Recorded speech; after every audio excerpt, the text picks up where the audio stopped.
ആവേശമാക്കിക്കൊണ്ടും ഈ ലോകത്ത് സന്തോഷത്തോടുകൂടി ജീവിക്കുന്ന എല്ലാ ആളുകളെയും കാണികളാക്കിക്കൊണ്ടും നമ്മളെല്ലാവരും ചെയ്യുന്ന പ്രവൃത്തികളും നാട്യരംഗത്തിലെ ഓരോ പ്രവൃത്തികളാക്കിക്കൊണ്ടും നമ്മളുടെ ഉള്ളിൽ തന്നെയുള്ള വാസനകളെ ഗാനങ്ങളാക്കിക്കൊണ്ടും പ്രവൃത്തികളെ കൊട്ട് വാദ്യം മുതലായവയാക്കിക്കൊണ്ടും ഭഗവാൻ കളിപ്പിച്ചുകൊണ്ടിരിക്കുകയാണ്. നമ്മളെ എല്ലാവരെയും ഓരോ വേഷം കെട്ടിക്കൊണ്ട് അദ്ദേഹം ഓരോരുത്തരുടെയും അഭിനയം എങ്ങനെയുണ്ട്, അവൻ്റെ ജീവിതം എങ്ങനെയുണ്ട്, അവൻ്റെ ജീവിതത്തിലെ ധർമാധർമ്മങ്ങൾ എങ്ങനെയുണ്ട് എന്ന് വിലയിരുത്തിക്കൊണ്ട് പുഞ്ചിരിക്കുകയാണ്.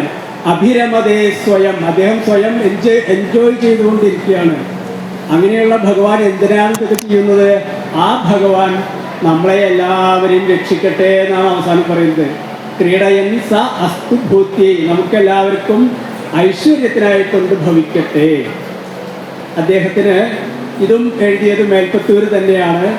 മേൽപ്പത്തൂരിന് അറിയാമായിരുന്നു ഭഗവാൻ വിചാരിച്ചു കഴിഞ്ഞാൽ ഈ ലോകത്തെ എല്ലാ ദോഷങ്ങളും തീർക്കാൻ പറ്റുമെന്ന്. നാരായണീയത്തിൽ അദ്ദേഹം പറയുന്നുണ്ട്, വിശ്വപീഡാപഹക്തി നിശേഷാത്മാനവേനം ഗുരുപവന പുരാധീശമേവാശ്രയാമ.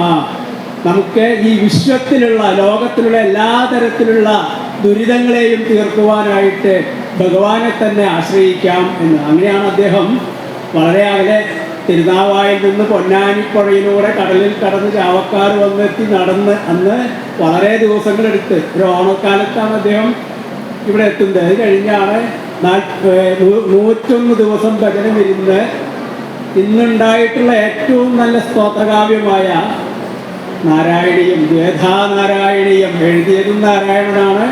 ആരെക്കുറിച്ചാണോ പറഞ്ഞത് അതും നാരായണനാണ്. അങ്ങനെ ദ്വേധാനാരായണീയം എഴുതി നമുക്കെല്ലാവർക്കും അത് പകർന്നു തന്ന മേൽപ്പത്തൂരിൻ്റെ ഓഡിറ്റോറിയത്തിലാണ് നമ്മളെല്ലാവരും ഭാഗ്യവശാല് സന്തഭാഗ്യം ജനാനാം എന്ന് പറയുന്ന പോലെ ഇരിക്കുന്നത്. ഇനി നമുക്ക് വിഷയത്തിലേക്ക് കിടക്കാം.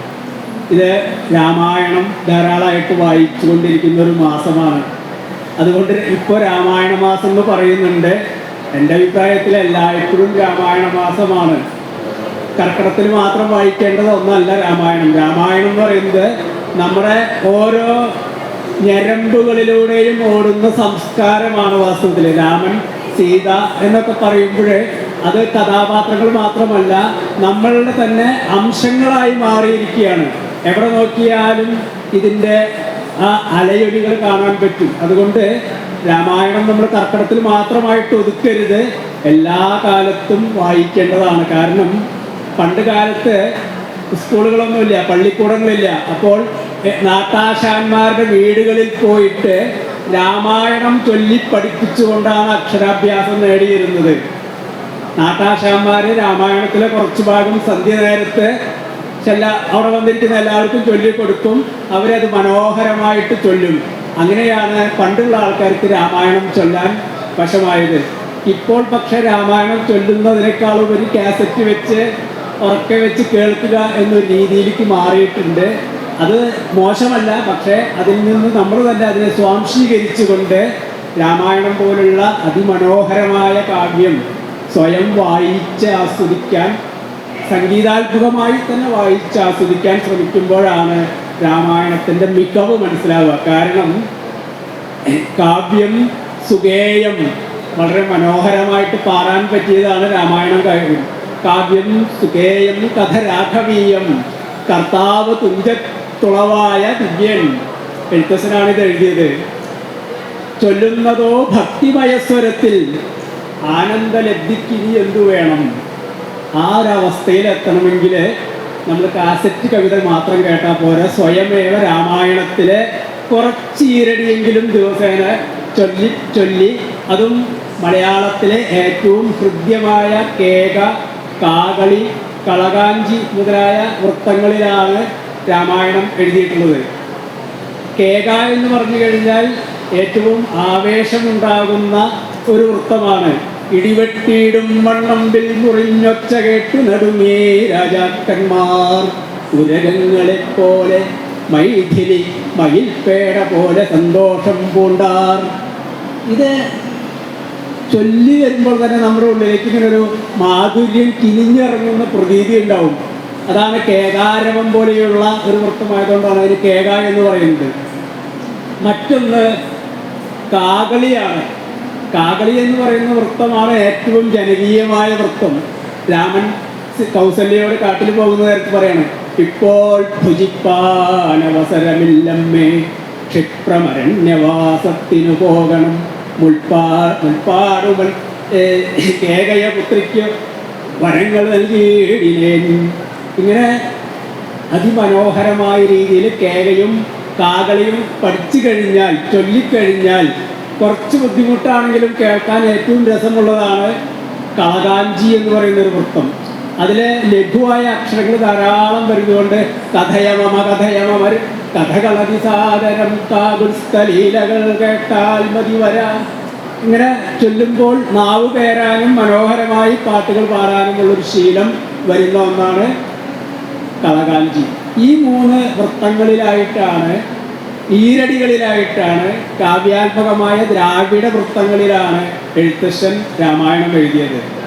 ഈ രാമായണത്തിന് അടിസ്ഥാനമായത് ഒട്ടനവധി രാമായണങ്ങളുണ്ട്. ഏറ്റവും മൗലികമായ രാമായണം എന്ന് പറയുന്നത് വാൽമീകി രാമായണം തന്നെയാണ്. വാൽമീകിയാണ് വാസ്തവത്തിലെ ആദ്യത്തെ രാമായണം എഴുതിയത്. രാമായണത്തിനെ കുറിച്ച് പറയുമ്പോൾ ആദികാവ്യം എന്ന് പറഞ്ഞാൽ ഒന്നാമത്തെ കാവ്യം എന്നല്ല അർത്ഥം, ഒന്നാം തരം കാവ്യം എന്നും കൂടി അർത്ഥമുണ്ട്. ആദികാവ്യം എന്ന് പറഞ്ഞാൽ ആദ്യൻ എന്ന് പറഞ്ഞാൽ ആദ്യമുള്ള ആളെന്ന് അർത്ഥമുണ്ട്, അതിന് പുറമെ ഏറ്റവും മുമ്പിലിരുത്തേണ്ട ആളെന്ന് അർത്ഥമുണ്ട്, യോഗ്യൻ എന്നർത്ഥം കൂടിയുണ്ട്. ഇതുപോലൊരു കാവ്യം പിന്നീട് ഉണ്ടായിട്ടില്ല. അതുകൊണ്ടാണ് എത്ര കാലത്തോളം ഈ സരിത്തുക്കളും എത്ര കാലത്തോളം ഈ മലകളും നിലനിൽക്കുന്നുവോ അത്രത്തോളം കാലം രാമായണ കഥ പ്രചരിക്കും എന്ന് പറഞ്ഞത്. യാവസ്ഥാസ്യന്തിഗിരയ സരിതഷ്ടമഹീതലേ താവൽ രാമായണ കഥാലോകേസ്മിൻ പ്രചരിഷ്യതി എന്ന് പറഞ്ഞത്. ഇത് ഇന്ത്യയിൽ മാത്രമല്ല, ഇന്തോനേഷ്യയിലും മലേഷ്യയിലും കംബോഡിയയിലും ഭൂട്ടാനിലും നേപ്പാളിലാണ് വാസ്തവത്തിൽ സീതയുടെ രാജധാനി എന്നാണ് ചിലർ പറയുന്നത് തന്നെ. അവിടെ വൈദേഹിയുടെ ജനകൻ്റെ കൊട്ടാരമൊക്കെ ഉണ്ടെങ്കിലും അങ്ങനെ പല പല ദിക്കിലും വ്യാപിച്ചു കിടക്കുന്ന ഒരു സംസ്കാരത്തിൻ്റെ ഭാഗം കൂടിയാണ് രാമായണം. അതുകൊണ്ട് തന്നെ പറയാറുണ്ട്, വാൽമീകിയെക്കുറിച്ച് മനസ്സിൽ വിചാരിക്കാതെ നമുക്ക് രാമായണത്തെക്കുറിച്ച് പറയാൻ പറ്റില്ല. കാരണം അദ്ദേഹമാണ് ഇത് ആദ്യമായിട്ട് അതിമനോഹരമായ രീതിയിൽ ചിട്ടപ്പെടുത്തിയത്. കൂജന്തം രാമരാമേതി മധുരം മധുരാക്ഷരം ആരുഹ്യ കവിതാശാഖം വന്ദേ വാൽമീകി ഗോകുലം. ആ വാൽമീകിയാവുന്ന കാട്ടാളനാണെന്നാണ് നമ്മൾ പറയുക. വാസ്തവത്തിലെ ഏത് മനുഷ്യൻ്റെ ഉള്ളിലും കാട്ടാളത്വം ഉണ്ട്. നമ്മുടെ ഉള്ളിലൊക്കെ തന്നെ നന്മയുമുണ്ട്, തിന്മയുമുണ്ട്, സുഖവുമുണ്ട്, ദുഃഖവുമുണ്ട്.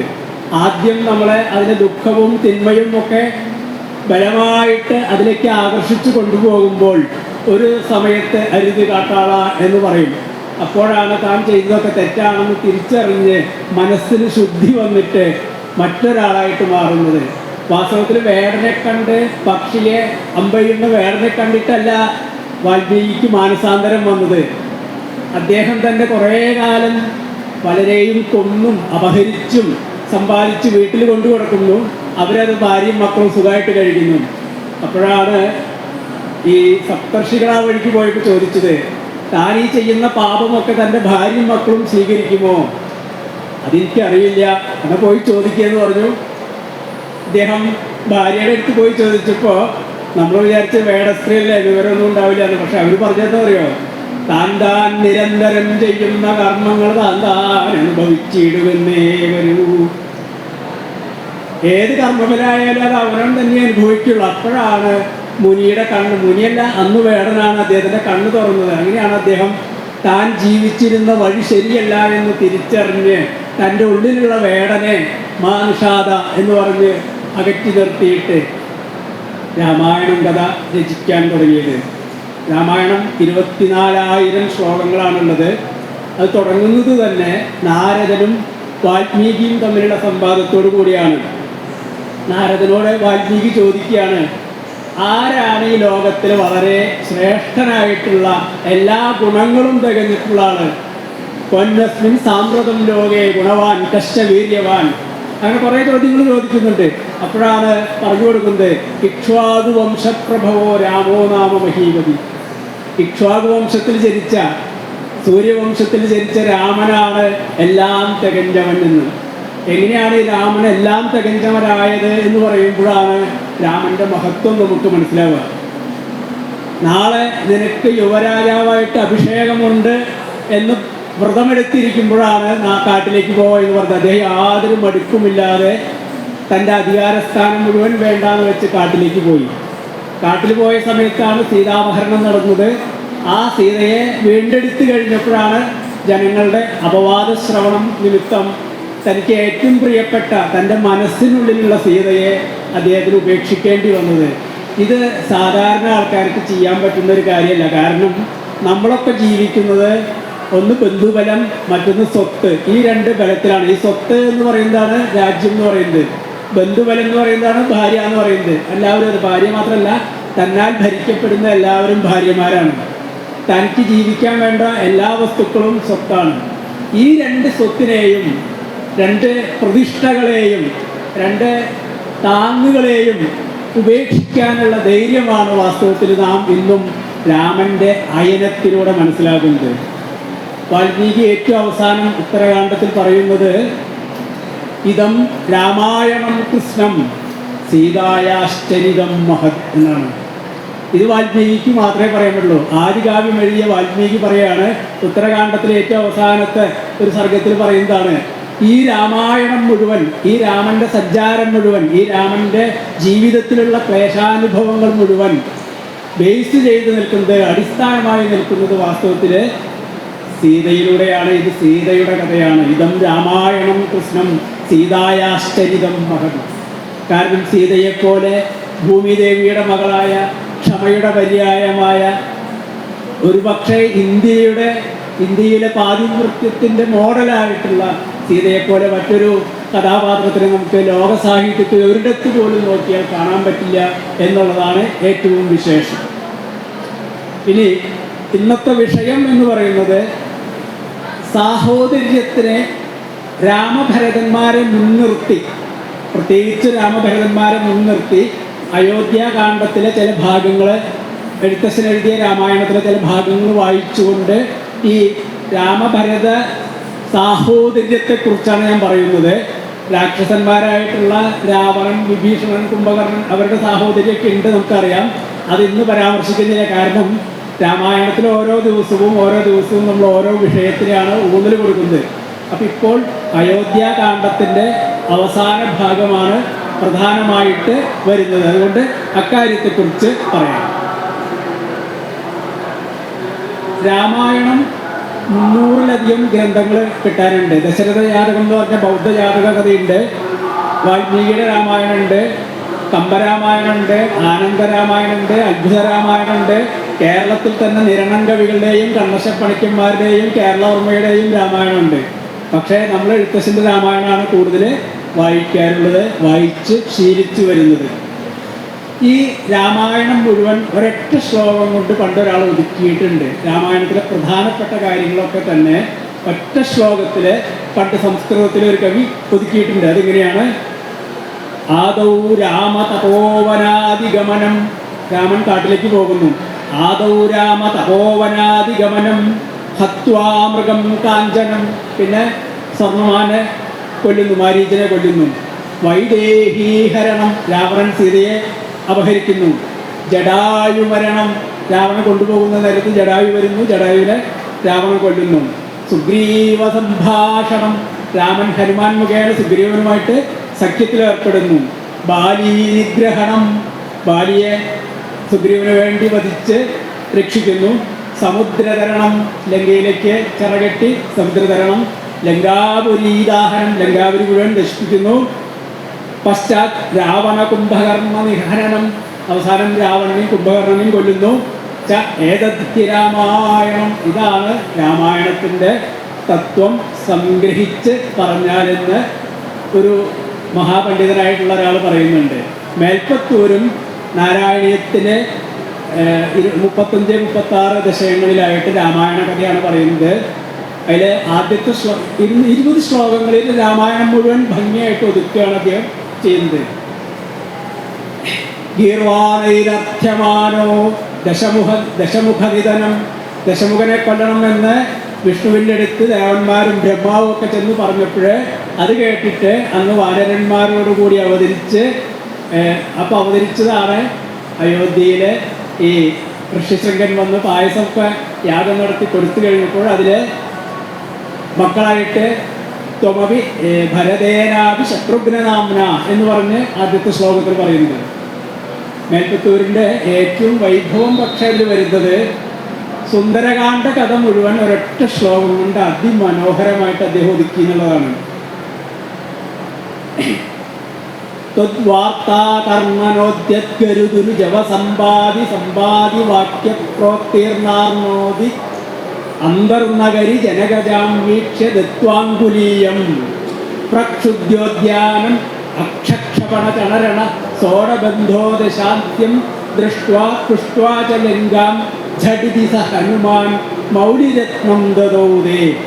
രാമൻ എത്രയും പെട്ടെന്ന് റിപ്പോർട്ട് കിട്ടുമെന്ന് വിചാരിച്ചിരിക്കുകയാണ്. അപ്പോൾ അതുകൊണ്ട് ഒറ്റ ശ്ലോകത്തിൽ തന്നെ ഹനുമാൻ ലങ്കയിൽ പോയി സീതയെ കണ്ടു, അങ്കുലീയകം കൊടുത്തു, ഉദ്യാനം തകർത്തു, അക്ഷകുമാരനെ കൊന്നു, രാവണനെ കണ്ടു, ലങ്ക ദഹിപ്പിച്ചു, കാര്യങ്ങളൊക്കെ പറഞ്ഞ് തിരിച്ചു വന്ന് ചൂടാമണി രാമനെ മൗലിരത്നം ദദൗദേ ഒറ്റയടിക്കതൊക്കെ കഴിഞ്ഞു. അപ്പോൾ വളരെ ഔചിത്യത്തോടു കൂടിയാണ് രാമായണത്തെ പോലും നാരായണീയത്തിൽ സംഗ്രഹിച്ച് കൊടുത്തിട്ടുള്ളത്. തീർച്ചയായും ഗുരുവായൂർ വരുമ്പോഴും ഞാൻ എപ്പോൾ വരുമ്പോഴും പറയാറുള്ളതാണ്, ഗുരുവായൂർ അമ്പലത്തിൽ തൊഴുന്നത് പോലെ തന്നെ പ്രധാനമാണ് ഇവിടെ ഈ വടക്കേ ഭാഗത്ത് ഒരു ബുക്ക് സ്റ്റാളുണ്ട്, ദേവസ്വം ബുക്ക് സ്റ്റാള്. ഞാനിന്ന് വന്നപ്പോഴും ആദ്യം ചെയ്തത് അതാണ്, ഒരു പുസ്തകം വാങ്ങിക്കുകയും ചെയ്തത്. എൻ്റെ കയ്യിലുണ്ട്, രാമായണം തന്നെയാണ്. വളരെ വില കുറവിന് 150 രൂപയ്ക്ക് രാമായണം കിട്ടും. നാരായണീയത്തിനും 150 രൂപയുള്ള വനമാല വ്യാഖ്യാനത്തോടു കൂടിയ നാരായണീയ അവിടെ ഉണ്ട്, കൃഷ്ണഗാഥ അവിടെ ഉണ്ട്. അങ്ങനെ അതിമനോഹരമായ പുസ്തകങ്ങൾ വളരെ വില കുറവിന്. നമ്മൾ ഈ മൊബൈലിൽ നോക്കുന്ന നേരത്ത് കുറച്ച് നേരമെങ്കിലും നമ്മളെ ഇതാണ് അവസാനം നമുക്ക് രക്ഷയുള്ളൂ തിരിച്ചറിയേണ്ടി വരും. അപ്പോൾ നമ്മൾ ഓരോ തവണ ഗുരുവായൂർ വരുമ്പോഴും നമ്മളുടെ ഒരു എന്താ പറയുക സോവനീറായിട്ട് പല ദിക്കിലും യാത്രയ്ക്ക് പോകുമ്പോൾ സോവനീറായിട്ട് അവിടുന്ന് സാധനങ്ങൾ മേടിക്കുന്ന പോലെ ഗുരുവായൂരിൻ്റെ സോവനീർ എന്ന് പറയുന്നത് ഇവിടെയുള്ള ഇതുപോലുള്ള വളരെ മഹത്തായ അമൂല്യമായ എന്ന വില കുറഞ്ഞ പുസ്തകങ്ങളാണ്. അത് വാങ്ങിക്കണം എന്നാണ് എൻ്റെ ഒരു അഭ്യർത്ഥന. ഇനി നമുക്ക് ഈ അയോധ്യ കാണ്ഡത്തിലെ രാമഭരത വൃത്താന്തത്തിലൂടെയുള്ള സൗഹൃദത്തെക്കുറിച്ച് ചില കാര്യങ്ങൾ പറയാം.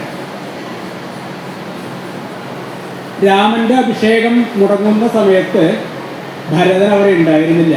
ഭരതൻ അമ്മാമനായിട്ടുള്ള യുധാജിത്തിൻ്റെ കേകയ രാജ്യത്തായിരുന്നു ഭരതശത്രുഘ്നന്മാർ. രാമൻ കാട്ടിലേക്ക് പോയി കഴിഞ്ഞപ്പോൾ ദശരഥൻ 4 മക്കളും ഇല്ലാത്ത സമയത്ത് ശാപം കാരണം മരിക്കുകയാണ്. മരിച്ചപ്പോഴാണ് കേകയ രാജ്യത്തിൽ നിന്ന് എത്രയും വേഗം ഭരതനെയും ശത്രുഘ്നെയും വരുത്താൻ വേണ്ടി പറഞ്ഞുവിടുന്നതും അദ്ദേഹം വന്നെത്തുന്നതും. ഇവിടെ വന്നു കഴിഞ്ഞപ്പോഴാണ് കഥകളൊക്കെ അറിയുന്നത്. അപ്പോൾ ഭരതൻ്റെ ആദ്യത്തെ പ്രതികരണം ഇങ്ങനെയായിരുന്നു. സംസ്കൃതത്തിലാണ് പറയുന്നത്. അയോധ്യ ഈ എഴുത്തച്ഛൻ്റെ രാമായണം പിന്നീട് പറയും, ആദ്യം വാൽമീകി രാമായണമാണ് പറയുന്നത്. കിംനു കാര്യം ഹതേനേഹ മമ രാജ്യേന ശോചതഃ വിഹീനസ്യാത പിത്രാജ ഭ്രാത്രാ പിതൃസമേന ച. അച്ഛന് തുല്യനായ ഏട്ടനും ഇല്ലാത്ത എനിക്ക്, ഹതഭാഗ്യനായ എനിക്ക് എന്തിനാണ് രാജ്യം എന്നാണ് ആദ്യത്തെ വാക്യം ഭരതൻ്റെ. ഇവിടെ ദശരഥൻ്റെ കാര്യമൊക്കെ രാമനെ കുറിച്ച് പറയുമ്പോൾ ഭ്രാത്ര പിതൃസമേന എന്താണ് പറയുന്നത്, അച്ഛനെ പോലെ തന്നെ ഞാൻ കണക്കാക്കുന്ന, അച്ഛന് വലിയ ബഹുമാനമുള്ള ഒരു ദിവസത്തെ വ്യത്യാസമേ ഉള്ളൂ. നിങ്ങൾ ആലോചിച്ച് നോക്കണം. രാമൻ ജനിക്കുന്നത് പുണർദം നാളിലാണ് എങ്കിൽ പൂയം നാളിലാണ് ഭരതൻ ജനിക്കുന്നത്, ആയില്യം നാളിലാണ് ലക്ഷ്മണനും ശത്രുഘ്നനും ജനിച്ചത്. ഓരോ ദിവസത്തെ വ്യത്യാസമേ ഉള്ളൂ. പക്ഷേ ഒരു ദിവസം എന്ന് പറഞ്ഞാൽ ഒരു ദിവസം തന്നെയാണ്.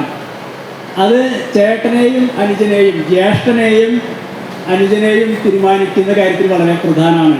അപ്പോഴാണ് ഭരതൻ്റെ ആദ്യത്തെ വാക്ക് തന്നെ, രാമായണത്തിൽ നമ്മൾ കാണുന്ന ആദ്യത്തെ വാക്ക് തന്നെ, ഏട്ടനും അച്ഛനെപ്പോലെയുള്ള പിതൃസമനായ ഏട്ടനില്ലാത്ത രാജ്യം എനിക്ക് എന്തിന്?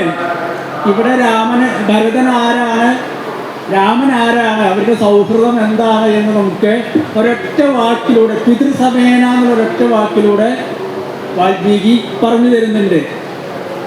കഴിഞ്ഞില്ല, ഗുഹൻ്റെ അടുത്ത് ചെന്നപ്പോൾ വീണ്ടും പറയുന്നുണ്ട്. ഗുഹൻ്റെ അടുത്ത് ചെന്നപ്പോൾ ഗുഹൻ വിചാരിച്ചു കാട്ടിൽ പോയ രാമനെ എങ്ങാനും ഉപദ്രവിക്കാനായിരിക്കും ഭരതൻ പോകുന്നത്, എന്നാൽ ഞാൻ അയാളെ ഗംഗ കടത്തി വിടില്ല എന്ന് വിചാരിച്ചു. അപ്പോൾ ഗുഹനോട് പറയാണ്, ഗതേ ദശരഥേ സ്വർഗം രാമേജ ആരണ്യമാശ്രിതേ നജ പ്രാർത്ഥയതേ കശ്ചിത് മനസാ വിവസുന്ധരാം. എനിക്ക് മനസ്സുകൊണ്ട് പോലും ഈ ഭൂമി വേണ്ട. എനിക്ക് അച്ഛൻ മരിച്ചു, ഏട്ടൻ കാട്ടിലേക്ക് പോയിട്ട് എന്തിനാണ് ഈ സമ്പത്ത് മുഴുവൻ നിറഞ്ഞിരിക്കുന്ന വസുന്ധരയായ ഈ ഭൂമി, എനിക്ക് സമ്പത്ത് വേണ്ട. അത് കഴിഞ്ഞ് കൗസല്യ ഭരതനെ കണ്ടപ്പോൾ കാര്യമായിട്ട് കരഞ്ഞ് സങ്കടമൊക്കെ പറയും. രാമൻ കാട്ടിൽ പോയതും ദശരഥൻ മരിച്ചതിനെ കുറിച്ച് പറയുമ്പോഴും പറയുന്നുണ്ടാണ്, എനിക്ക് ഇതൊന്നും വേണ്ട എന്ന് മാത്രമല്ല, രാഘവ സഹി മേ ഭ്രാത ജ്യേഷ്ഠ പിതൃസമോമത, അവിടെയും പറയുന്നുണ്ട്. അദ്ദേഹം വെറും ഏട്ടൻ മാത്രമല്ല, എന്നെ സംബന്ധിച്ചിടത്തോളം എൻ്റെ എല്ലാ കാര്യങ്ങളും നോക്കി നടത്തേണ്ട, എന്നെ നേർവഴി നയിക്കേണ്ട ആളാണ് രാമൻ. അച്ഛനില്ലെങ്കിൽ പിന്നെ അച്ഛൻ്റെ സ്ഥാനത്താണ് ഞാൻ രാമനെ കാണുന്നത്. തം നിവർത്തയിതും യാതി കാകുൽസ്ഥം വനവാസിനം. അല്ലയോ അമ്മേ, ഞാൻ ആ രാമനെ, ചേട്ടനെ, കാകുൽസ്ഥനെ, ഈ സൂര്യവംശത്തിൻ്റെ അധിപനായ രാമനെ കാട്ടിൽ നിന്ന് തിരികെ കൊണ്ടുവരാനിതാ പോവുകയാണ്. എനിക്ക് ഭരിക്കാൻ പറ്റില്ല, ഏട്ടനെ ഭരിക്കാൻ പറ്റുള്ളൂ, ഏട്ടൻ തന്നെയാണ് ഭരിക്കേണ്ടത് എന്ന് ഉറപ്പിച്ചു പറയാണ് ഭരതൻ അവിടെയും ചെയ്യുന്നത്.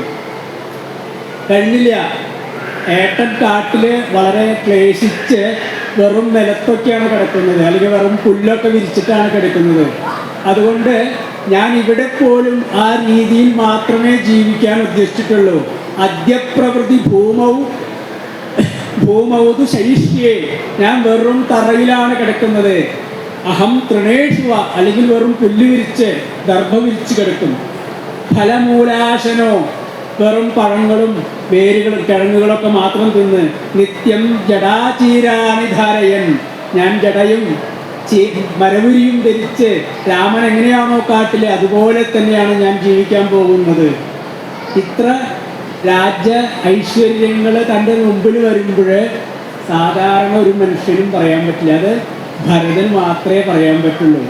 അതുകൊണ്ട് കാളിദാസൻ രാമനെ കുറിച്ച് പറയുമ്പോൾ പലപ്പോഴും ഭരതാഗ്രജൻ എന്ന് വിളിക്കാറുള്ളൂ. കാരണം രാമന് പോലും മോഡലാണ് ഭരതൻ. അത്രയും ശ്രേഷ്ഠനായ ഒരു കഥാപാത്രമാണ് ഭരതൻ.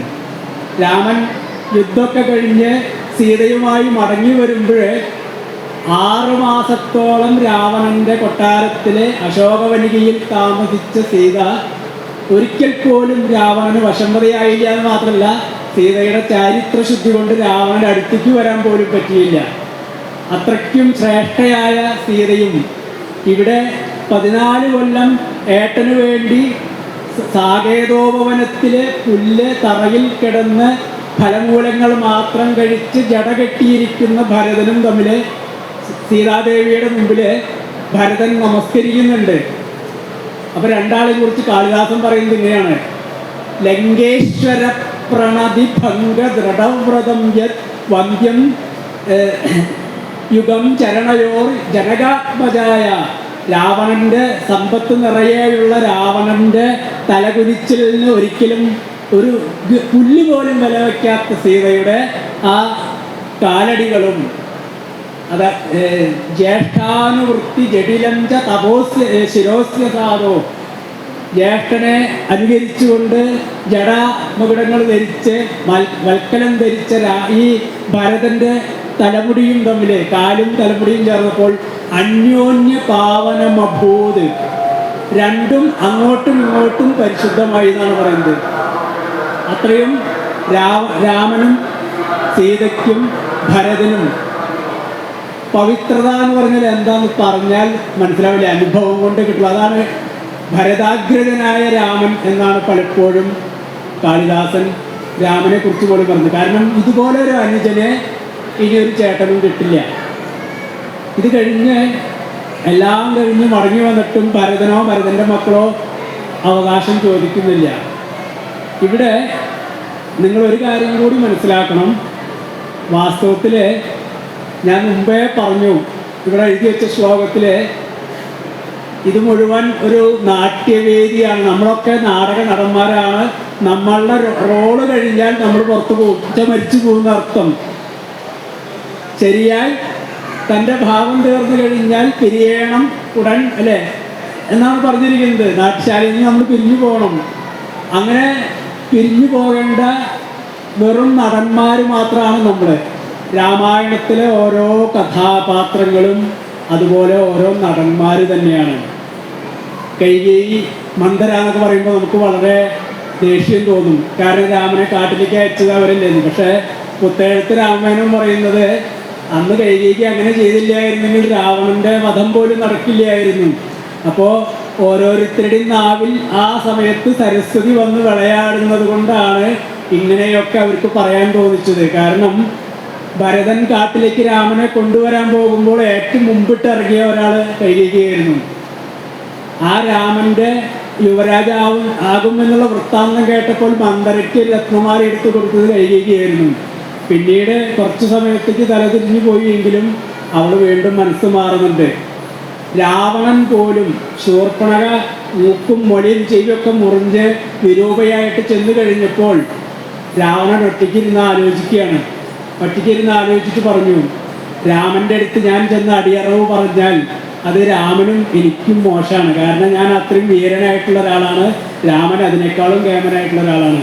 ആ രാമൻ്റെ അടുത്ത് ഞാൻ യുദ്ധം ചെയ്ത് മരണം നേടുക എന്ന് പറയുന്നതാണ് ശരിയായ രീതി. അപ്പോൾ എഴുത്തച്ഛൻ പറയുന്നത് ഭക്തി കൊണ്ട് എന്നിൽ പ്രസാദിക്കയിൽ അഖിലേശൻ എന്നാണ്. ഞാൻ ഇനി അവസാനം ഇത്രയും കാലം ദുഷ്പ്രവൃത്തികളൊക്കെ ചെയ്ത് അവസാനം ഭക്തി കൊണ്ട് ചെന്നാൽ, പല ആൾക്കാരും അങ്ങനെയാണല്ലോ, എല്ലാ തരത്തിലുള്ള ദുഷ്കർമ്മങ്ങളും ചെയ്തിട്ട് അവസാനം ഗുരുവായൂരപ്പ ശരണം എന്ന് പറഞ്ഞ് ചില പ്രത്യേക ദിവസങ്ങളിൽ വന്ന് ഇവിടെ കൂടും. ഗുരുവായൂരപ്പന് അവരെയൊക്കെ നന്നായിട്ട് അറിയാം. സ്വന്തം പ്രവൃത്തിക്ക് തക്ക വണ്ണം മാത്രമേ അദ്ദേഹം ഫലം കൊടുക്കൂ. അതുകൊണ്ടാണ് രാവണന് മനസ്സിലായിട്ട് പറയുന്നത് ഭക്തി കൊണ്ട് എന്നിൽ പ്രസാദിക്കയിൽ അഖിലേശൻ. അതുകൊണ്ട് ഞാൻ അദ്ദേഹത്തിനെ പ്രകോപിപ്പിക്കാൻ വേണ്ടി മാരീചനെ കൊണ്ട് കനകമയ മൃഗമാക്കി വിടാം, അങ്ങനെ സീതയെ അപഹരിക്കാം. ആ ഒരു കാരണം പറഞ്ഞ് അദ്ദേഹം വന്ന് എന്നെ കൊല്ലട്ടെ എന്ന് വിചാരിച്ചിട്ട് തന്നെയാണ് വാസ്തവത്തിൽ വളരെ ബുദ്ധിമാനായ ശങ്കരന്റെ ഭക്തനായ ശിവനെ സ്തുതിച്ച് ശങ്കരാഭരണം എന്നുള്ള രാഗം പോലും രചിച്ച രാവണനും പണ്ഡിതാഗ്രേശ്വരനായ രാവണനും എല്ലാവരും വാസ്തവത്തിൽ ഒരു തരത്തിലല്ലെങ്കിൽ മറ്റൊരു തരത്തിൽ രാമായണത്തിലെ നടന്മാർ തന്നെയാണ് എന്ന രീതിയിൽ നമ്മൾ കാണുമ്പോഴാണ് രാമായണത്തിൻ്റെ മഹത്വം കൂടുക. കാരണം കാളിദാസൻ തന്നെ രാമനും രാവണനും കൂടി യുദ്ധത്തിന് വരുന്ന നേരത്ത് രാവണനെ കണ്ടപ്പോഴേ രാമന് ദേഷ്യമല്ല വന്നത്. സാധാരണ നമ്മൾ ദുര്യോധനവധ ആട്ടക്കഥയൊക്കെ കാണുമ്പോൾ ഭീമനും ദുശാസനും കൂടി വരുമ്പോൾ നില്ലടാ തീയല്ലേ പണ്ടൻ്റെ വല്ലഭതന്നുടെ വസ്ത്രം പറിച്ചതും വല്ലാത്ത അനുസ്യൂതം ഉണ്ടാക്കി വെച്ചതും എന്നൊക്കെയാണ് പറയാ. പക്ഷെ രാമൻ രാവണനെ കണ്ടപ്പോൾ കാളിദാസൻ പറയുന്നത് ഇങ്ങനെയാണ്: ജേതാരം ലോകപാലാനം സ്വമുഖൈ അർച്ചിതേശ്വരം രാമസ്തുലിത കൈലാസമരാതി ബഹ്വമന്യത. ഈ ലോകപാലന്മാരെ മുഴുവൻ ജയിച്ചവനും സ്വന്തം ശിരസ് ഹോമിച്ച് ഭഗവാനെ പ്രത്യക്ഷനാക്കിയവനും കൈലാസമെടുത്ത് അമ്മാനമാടിയവനുമായ രാവണനെ കണ്ടപ്പോൾ രാമന് ബഹുമാനം തോന്നി. കാരണം തനിക്ക് പറ്റിയ ഒരു വീരനെ, തനിക്ക് യുദ്ധത്തിൽ പറ്റിയ ഒരാൾ തന്നെയാണ് നേരെ വരുന്നത് എന്ന് അദ്ദേഹം കണക്കാക്കി എന്നാണ് പറയുന്നത്. ഇത് വീരന്മാരായ ആൾക്കാർക്ക് പറ്റുള്ളൂ, രാമന് മാത്രമേ പറ്റൂ. അതാണ് രാമൻ എന്ന് പറയുന്നത്. അങ്ങനെയുള്ള രാമനെയും ഭരതനെയും കുറിച്ച് അയോധ്യാകാണ്ഡത്തിലെ ചില ഭാഗങ്ങൾ മുൻനിർത്തിക്കൊണ്ട് ഞാൻ ചില ഭാഗങ്ങൾ വായിക്കുന്നു, ചില കാര്യങ്ങൾ പറയുന്നു.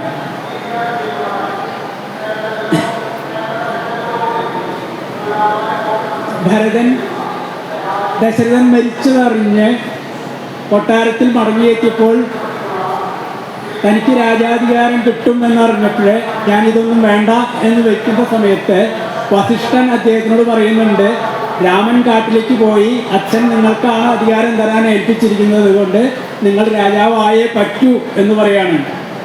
അതിനെ പ്രലോഭിപ്പിക്കുന്നുണ്ട്. എന്നെപ്പോലെയുള്ള ഗുരുക്കന്മാർ പറഞ്ഞത് കേട്ടാൽ നിങ്ങൾക്ക് ഐശ്വര്യം ഉണ്ടാവും, അതുകൊണ്ട് നീ രാജ്യം ഏറ്റെടുക്കണം എന്നാണ് പറയുന്നത്. ഒന്നൊഴിയാതെ ഗുണങ്ങൾ നരന്മാർക്കു വന്നുകൂടുന്നു ഗുരുപ്രസാദത്തിനാൽ. രാജഗുരുവാണ് വസിഷ്ഠൻ. ഞാൻ പറഞ്ഞത് കേട്ട് നീ ഇവിടെ രാജ്യം ഭരിച്ചിരുന്നാൽ നിനക്ക് എല്ലാ ഐശ്വര്യം ഉണ്ടാവുമെന്ന് വരെ ഗുരുവായിട്ടുള്ള വസിഷ്ഠൻ പറയുമ്പോൾ പറയാണ്, എന്നരുൾ ചെയ്ത വസിഷ്ഠ മുനിയോട് നന്നായി തൊഴുതുണർത്തിച്ചു ഭരതനും. അപ്പൊ ഈ പ്രലോഭനമൊക്കെ കേട്ടിട്ട് ഭരതന് യാതൊരു അളക്കമുണ്ടായില്ല. ഇന്നടിയെന്നു രാജ്യം കൊണ്ടു കിംഫലം മന്നവനാകുന്നതും മമ പൂർവജൻ. രാജാവ് രാമൻ തന്നെയാണ്, ഞാൻ ആരാണ്? ഞങ്ങൾ അവരുടെ കിങ്കരന്മാരെത്രേ, ഞങ്ങൾ അവരുടെ കിങ്കരന്മാരെത്രേ, നിങ്ങളിതെല്ലാം അറിഞ്ഞല്ലോ മേവുന്നു. ഇതൊക്കെ അങ്ങേക്കും അറിയാം, എന്നിട്ടാണ് എന്നെ വെറുതെ ഇങ്ങനെ പറയുന്നത്. അതുകൊണ്ട് നാളെ പുലർകാലെ പോകുന്നതുണ്ടു ഞാൻ, നാളിക നേത്രനെ കൊണ്ടിങ്ങു പോരുവാൻ. ഞാനും ഭവാനും അരുന്ധതി ദേവിയും നാനാപുരവാസികളും അമാത്യരും ആനകർക്കാലാൽ കുതിരപ്പടയോടും ആനക ശംഖ പടഹവാദ്യത്തോടും സോദരഭൂസുര താപസ സാമന്തമേദിനീ പാലക വൈശ്യ ശൂദ്രാദിയും. ഈ ഭരതന് അമ്മയെ കൊണ്ടുവന്ന കാര്യത്തിൽ വലിയ താല്പര്യമില്ല, കാരണം അമ്മയാണല്ലോ പ്രശ്നമൊക്കെ ഉണ്ടായത്. സാദരമാശു കൈകേകി ഒഴിഞ്ഞുള്ള മാതൃജനങ്ങളുമായിട്ട് പോകണം എന്നാണ് പറയുന്നത്. പക്ഷേ അപ്പോഴേക്കും മകൻ്റെ അവസ്ഥ അറിഞ്ഞപ്പോൾ കൈകേകിയുടെ സ്വഭാവമൊക്കെ മാറി. കൈകേകിയും ആദ്യം ചെല്ലുന്നുണ്ടെന്ന് മാത്രമല്ല, വാൽമീകി രാമായണത്തിൽ ആദ്യമേ തന്നെ ചെല്ലുന്ന രാമൻ്റെ അടുത്തേക്ക് ചെല്ലുന്നത് കൈകേകിയാണ്, പിന്നാലെയാണ് കൗസല്യം സുമിത്രയും കൂടി ചെല്ലുന്നത്. അത്രയും ഒരു ക്ഷണനേരത്തിന് നമുക്കൊക്കെ വരുന്ന ചില പിഴവുകൾ മാത്രമാണ് അവർക്ക് പറ്റിയത് എന്നർത്ഥം. മാതൃജനങ്ങളുമായിട്ട് പോകണം രാമനിങ്ങാഗമിച്ചോളം, ഞങ്ങൾ ഭൂമിയിൽ തന്നെ ശയിക്കുന്നതേയുള്ളൂ. ഇനി അയോധ്യാപുരിയിലല്ല താമസിക്കുന്നത്, അയോധ്യയുടെ തൊട്ടടുത്തുള്ള ഒരു ഉപവനമുണ്ട്, കാട്ടുപ്രദേശമുണ്ട്. അതാണ് സാകേതം എന്ന് പറയുന്നത്. ആ സാകേതത്തിൽ വെറും നിലത്ത് പുല്ല് വിരിച്ച് മരവുരി ധരിച്ച് മുടിയെല്ലാം വടക്ഷീരം കൊണ്ട് ജടയാക്കി മാറ്റിയിട്ട് താമസിക്കാനാണ് ഞങ്ങൾ 14 കൊല്ലം തീരുമാനിച്ചിരിക്കുന്നത്. രാമനിങ്ങാഗമിച്ചിടുവോളം ഞങ്ങൾ ഭൂമിയിൽ തന്നെ ശയിക്കുന്നതേയുള്ളൂ. മൂലഫലങ്ങൾ ഭുജിച്ച് ഭസിതവുമാലേപനം ചെയ്തു വൽക്കലവും പൂണ്ടു താപസവേഷം ധരിച്ചു ജട പൂണ്ടു താപം കലർന്നു വസിക്കുന്നതേയുള്ളൂ. ഇങ്ങനെ ഭരതൻ ഞാൻ ഭരിക്കുന്നില്ല, രാമനെ കൊണ്ടുവരാൻ പോവുകയാണ് എന്ന് പറഞ്ഞപ്പോൾ ഈ മുമ്പ് ഉപദേശിച്ച വസിഷ്ഠനടക്കം എല്ലാവരും എന്തു പറഞ്ഞു? ഇത്തം ഭരതൻ പറഞ്ഞതു കേട്ടവരെത്രയും നന്നു നന്നെന്ന് ചൊല്ലിനാർ. അപ്പം അവർക്കും ചെയ്യേണ്ടത് ഇതാണെന്നൊക്കെ അറിയാം, പക്ഷേ പറ്റുകയാണെങ്കിൽ ഇയാൾ ഭരിച്ചോട്ടെ, അവർക്ക് അവരുടെ കാര്യം നടക്കണമെന്നല്ലേ. പക്ഷെ ഭരതൻ അത് സമ്മതിച്ചില്ല. ഭരതൻ അത് കഴിഞ്ഞ് കാട്ടിലേക്ക് പോവുകയാണ്. പോകുന്ന സമയത്ത് ഗംഗാതീരത്തെത്തിയപ്പോൾ അവിടെ ഗുഹനെയാണ് ആദ്യം കാണുന്നത്. രാമന് ഏറ്റവും ഇഷ്ടതോടരായിട്ടുള്ള ഗുഹൻ. ആ ഗുഹനെ മാത്രമേ രാമൻ വാസ്തവത്തിൽ ആലിംഗനം പോലും ചെയ്തിട്ടുള്ളൂ. അത്രയും ഭാഗ്യം സിദ്ധിച്ച ആളാണ് ഗുഹൻ. ആ ഗുഹൻ അകലെ നിന്ന് നോക്കുമ്പോൾ കാണുന്നത് ഈ സന്യാസി വേഷം ധരിച്ച ഭരതനും ശത്രുഘ്നനും കൂട്ടരും വരുന്നതാണ്. ചീരാംബരം ഘനശ്യാമം ജടാധരം ശ്രീരാമമന്ത്രം ജപന്തം അനാരദം. എല്ലായ്പ്പോഴും രാമമന്ത്രം ജപിക്കുന്ന ധീരം കുമാരം കുമാരോപമം മഹാവീരം രഘുവീര സോദരം സാഞ്ചം. രഘുവീരൻ്റെ രാമൻ്റെ സോദരനായിട്ടുള്ള ഭരതനും ശത്രുഘ്നനും കണ്ടു. മാരസമാന ശരീരം മനോഹരം കാരുണ്യസാഗരം കണ്ടു ഗുഹൻ തഥാ ഭൂമിയിൽ വീണു ഗുഹോഹം ഇത്യുക്ത്വാ പ്രണാമവും ചെയ്തു ഭരതനുമന്നേരം. ഉത്ഥാപ്യ ഗാഠമാലിംഗ്യ രഘുനാഥഭക്തം വയസ്യം അനാമയവാക്യവും ഗുഹനോട് പിന്നെയും ചൊല്ലിനാൻ. രാമനെ സ്വീകരിച്ച് ഗംഗ കടത്തിവിട്ട ഗുഹന് ഭരതൻ പറയാണ്, ഉത്തമ പൂരുഷോത്വം സരത്നം ഭവാൻ.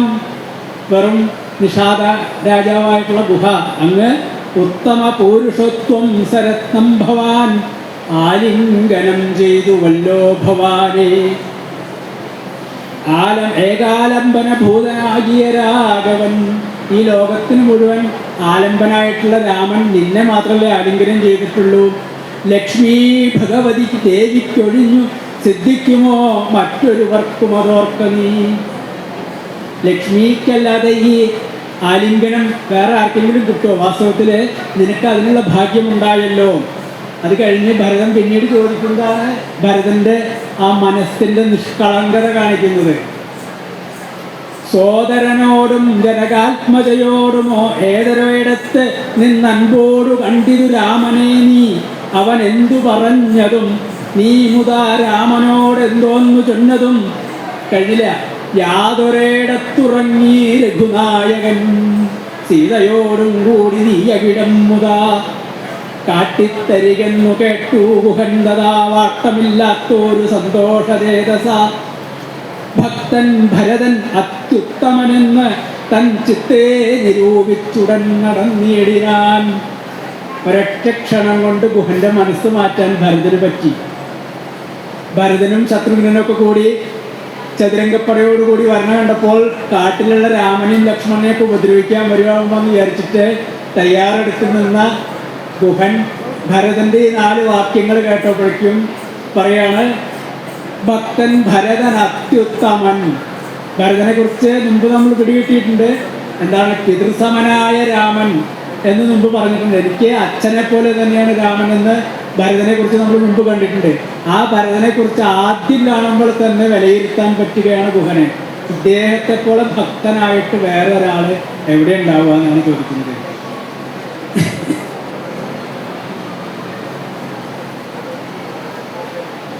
ഇനി ഗുഹനോട് ഭരതൻ പറയാണ്, ജന്മസാഫല്യവും വന്നീതനുജന് നിർമ്മലമാനസൻ ഭാഗ്യവാനെത്രയും അഗ്രജൻ തന്നെ പരിചരിച്ചെപ്പോഴും വ്യഗ്രം വനത്തിനു പോയതവനല്ലോ. ലക്ഷ്മണൻ എന്നെക്കാളും ഭാഗ്യവാനാണ്. കാരണം അദ്ദേഹം രാമൻ്റെ കൂടെ തന്നെ എല്ലാം ഉപേക്ഷിച്ച് കാട്ടിലേക്ക് പോയി. അവൻ എന്നെക്കാളും എത്രയോ ഭാഗ്യം ചെയ്ത ആളാണ്, ശ്രേഷ്ഠനാണ്.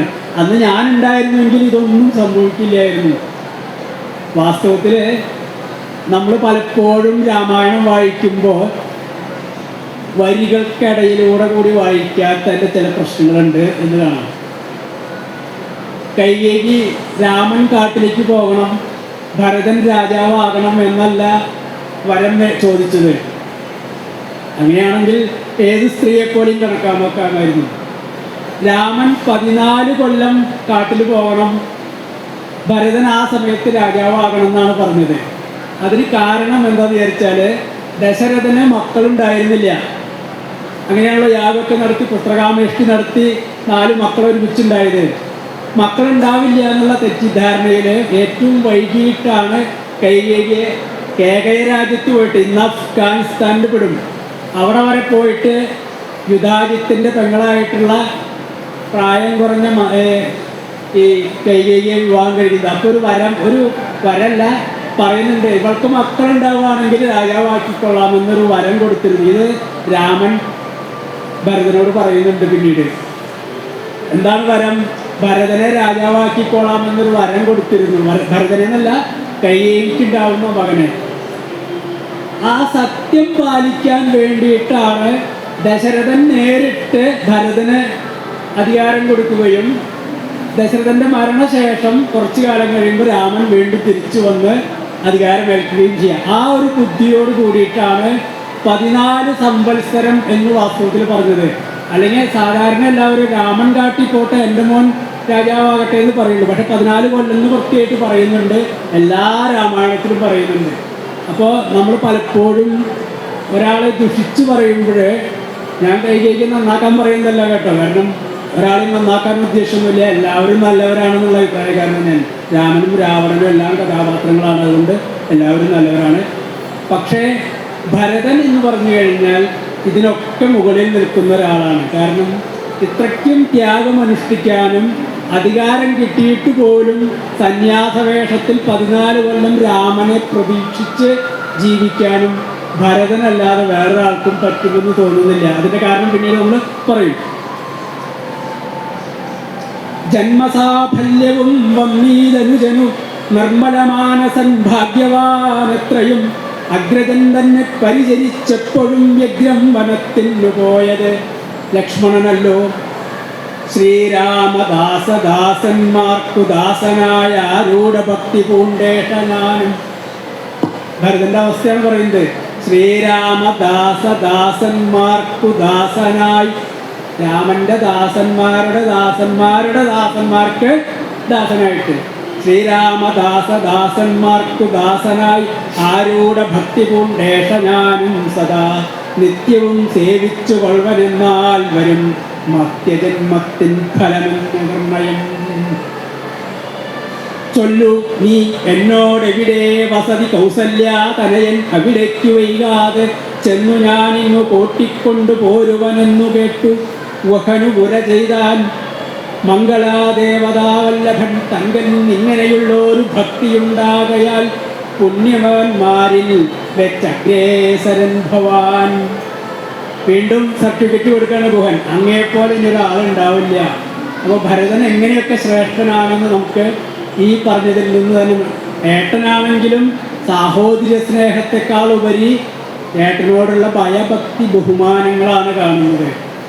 ഇനി രാമൻ ഭരതനെ കണ്ട വശം ചോദിക്കുന്ന കാര്യം എന്താണെന്നറിയോ? രാമായണം, വാൽമീകി രാമായണം വായിക്കുമ്പോൾ അതിലെ ഒരു അധ്യായത്തിൻ്റെ പേര് തന്നെ കശ്ചിതധ്യായം എന്നാണ്. കശ്ചിതധ്യായം എന്ന് പറഞ്ഞാൽ ഭരതനോട് രാമൻ ഒരു 100ഓളം ചോദ്യങ്ങൾ ചോദിക്കുകയാണ്. അവിടെ നീ ശരിയായ രീതിയിലല്ലേ ഭരിക്കുന്നത്? പ്രജകളെ എല്ലാവരെയും വേണ്ട പോലെ സംരക്ഷിക്കുന്നില്ലേ? പട്ടാളക്കാർക്കൊക്കെ വേണ്ട പോലെ ഭക്ഷണവും ശമ്പളവും കൊടുക്കുന്നില്ലേ? നീതിധർമ്മങ്ങളൊക്കെ ശരിയായ രീതിയിലല്ലേ ചെയ്യുന്നത്? ഇങ്ങനെ രാജധർമ്മത്തെക്കുറിച്ച് അറിവുള്ള രാമൻ തൻ്റെ വാത്സല്യം മുഴുവൻ ഭരതനോട് പകരുന്ന രീതിയിൽ രാജ്യപാലനം എങ്ങനെയായിരിക്കണമെന്ന് വളരെ കൃത്യമായിട്ട് ചോദിക്കുകയാണ് ആദ്യം ചെയ്യുന്നത്. അത് കഴിയുമ്പോഴാണ് ഭരതന് സംസാരിക്കാൻ പോലും അവസരം കിട്ടുന്നുള്ളൂ. അപ്പോഴാണ് ഭരതൻ പറയുന്നത്, ഏട്ടാ ഞാൻ വന്നത് ആ കാര്യത്തിനല്ല, നമ്മളുടെ എല്ലാം പിതാവായിട്ടുള്ള ദശരഥൻ മഹാരാജാവ് എന്താണ് രാജീവനേത്രനെ ചിന്തിച്ചു രാജാ ദശരഥൻ കുസുരാലയം. രാമനെ തന്നെ മനസ്സിൽ വിചാരിച്ച് ദശരഥൻ മരിച്ചുപോയി. അതറിഞ്ഞിട്ടാണ് ഞാൻ കേകയ രാജ്യത്ത് നിന്ന് വന്ന് അച്ഛൻ്റെ കർമ്മങ്ങളൊക്കെ ചെയ്തത്. അതുകൊണ്ട് എത്രയും വേഗം ഏട്ടനും ആ പിതൃകർമ്മങ്ങളൊക്കെ ചെയ്യൂ. പിതൃകർമ്മങ്ങളൊക്കെ ചെയ്ത് കഴിഞ്ഞപ്പോഴാണ് ഭരതൻ പറയുന്നത്, ഞാനിനി ചേട്ടൻ്റെ കൂടെ കൂടാൻ ഉദ്ദേശിച്ചിട്ടേ ഉള്ളൂ, കാട്ടിൽ തന്നെ കൂടാണ്, ഞാൻ രാജ്യം ഭരിക്കാൻ തയ്യാറല്ല, അങ്ങാണ് എല്ലാ തരത്തിലും രാജ്യം ഭരിക്കേണ്ടത് എന്ന്. ഒരു കാരണവശാലും ഞാൻ കാട്ടിൽ നിന്ന് നാട്ടിലേക്ക് പോകില്ല എന്ന് പിടിവാശിയോടുകൂടി നിൽക്കുന്ന ഭരതനോട് അവസാനം രാമൻ പറഞ്ഞിട്ട് മനസ്സിലാവാതായപ്പോൾ വസിഷ്ഠനോട് സത്യം പറയാൻ പറഞ്ഞു. അപ്പോൾ പറഞ്ഞു, രാമൻ്റെ അവതാരോദ്ദേശം അയോധ്യ ഭരിക്കൽ മാത്രമല്ല. എന്താണ് നമ്മൾ മുമ്പ് പറഞ്ഞ പോലെ ഗീർവാണയിലർത്ഥ്യമാനോ ദശമുഖ നിധനം. 10 തലയുള്ളവനെ കൊല്ലലാണ്. 10 തലയുള്ളവനെ കൊല്ലാൻ സാധാരണ ആൾക്കാർക്കൊന്നും പറ്റില്ല. അതിന് വളരെ കഴിവുള്ള, വളരെ എന്താ പറയുക, വില്ലാളി വീരനും. ഇനി ഇതുപോലെ ഒരാളില്ല, അങ്ങനെ കേവലമായിട്ട് ഒരാൾക്കേ പറ്റുള്ളൂ. കാരണം 14,000 ദിവ്യാസുരൻ, ഏറ്റവും ശ്രേഷ്ഠന്മാരായ അസുരന്മാരെ, ഖരദൂഷണത്തിൽ ശിരസ്സുകളെ ഒറ്റയ്ക്ക് 3.25 നാഴിക കൊണ്ട് കൊന്ന ആളാണ് രാമൻ. ഒറ്റയ്ക്ക് ലക്ഷ്മണനോട് പറഞ്ഞു, സീതയെ ആശ്രമത്തിലാക്കി നീ നോക്കിയിരുന്നോളൂ, ഇതൊക്കെ ഞാൻ നോക്കിക്കൊള്ളാമെന്ന് പറഞ്ഞ് 3.25 നാഴിക കൊണ്ട് 14,000 അസുര വീരന്മാരെ, അതും നിസ്സാരന്മാരല്ല, കരൻ, തൃശിരസ്, അതുപോലെയുള്ള വീരന്മാരെ ഒക്കെ കൊന്ന ആളാണ് രാമൻ. അങ്ങനെയുള്ള രാമന് മാത്രമേ രാവണനെ കൊല്ലാൻ പറ്റൂ. അതും കൊല്ലണമെങ്കിൽ എന്ത് വേണം? ആദിത്യഹൃദയം ചൊല്ലി വേണം. വളരെയധികം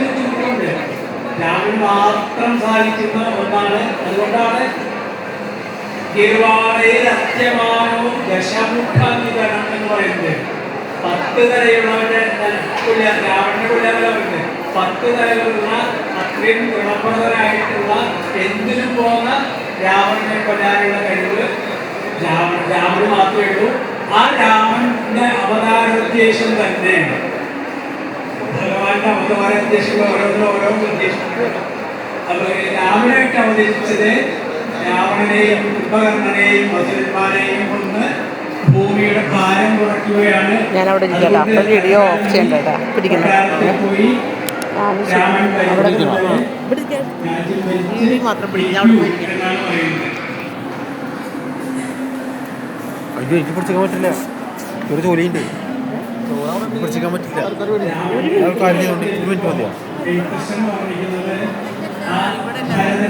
എല്ലാ ഭക്തിപാരവശ്യത്തെയും എടുത്തു പറയുന്ന രീതിയിലാണ് അധ്യാത്മരാമായണം. വാസ്തവത്തില് അധ്യാത്മരാമായണം എന്ന പേരിലുള്ള സോമദേവന്റെ കൃതി സംസ്കൃതത്തിൽ തന്നെയുള്ള കൃതിയുടെ തർജ്ജമയാണെങ്കിലും എഴുത്തച്ഛൻ ഒരിക്കലും വെറും തർജ്ജമയായിട്ടില്ല ചെയ്യാന് പലപ്പോഴും തന്റെ ഗന്ധർവദൃഷ്ടി മറ്റാർക്കും കാണാൻ പറ്റാത്ത കാഴ്ചകൾ കൂടി കാണിച്ചുകൊണ്ടാണ്